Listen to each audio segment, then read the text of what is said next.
நான் உங்களுக்கு உங்களுடைய செல்வங்களிலேயே மிகச் சிறந்தது வச்சுக்கிறேன். தங்கம், வெள்ளி இதையெல்லாம் மதிப்பு செய்யறதை விட சிறந்தது. இறைவனிடத்துல மதிப்பு மிக்கது, உங்களுடைய அந்தத்தை உயர்த்தக்கூடியது. நீங்கள் போர்க்களத்திலேயே கலந்து கொண்டு கொல்லப்பட்டாலும் சரி, அல்லது நீங்கள் போர்க்களத்தில் எதிரிகளை கொண்ட அந்துகளியாக இருந்தாலும் சரி, இது எல்லாத்தையும் விட சிறந்தது உங்களுக்கு சொல்லிட்டாங்க. சொல்றாங்க எல்லாத்தையும் விட சிறந்தது. போர்க்களத்துக்கு போனது, கொல்லப்பட்டது, அதை விட சிறந்தது.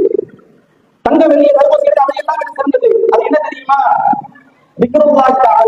அல்லாஹ்வை நினைப்பது. ரசூலுல்லாஹ் சொல்லக்கூடிய வாசகம் எல்லாத்தையும் விட சிறந்தது தெரியுமா? அல்லாஹ்வை நினைவுறுவது. ஏன்னா ஒரு போர்க்களத்துக்கே போய் அல்லாஹ்வை நினைவுறாம இருந்தா அவனுக்கு சொந்தம் கிடையாது.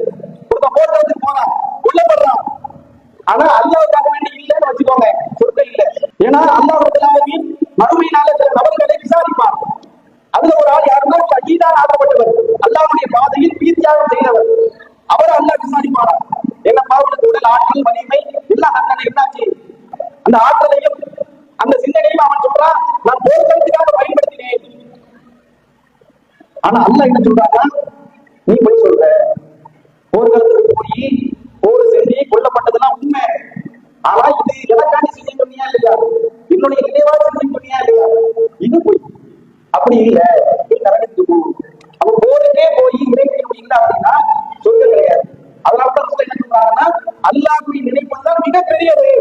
நீங்க எந்த காரியத்தை செய்தாலும் அல்லாஹ்வை நிறுத்தி எதிர்பார்த்து செய்யணும். அப்படி இல்லைன்னா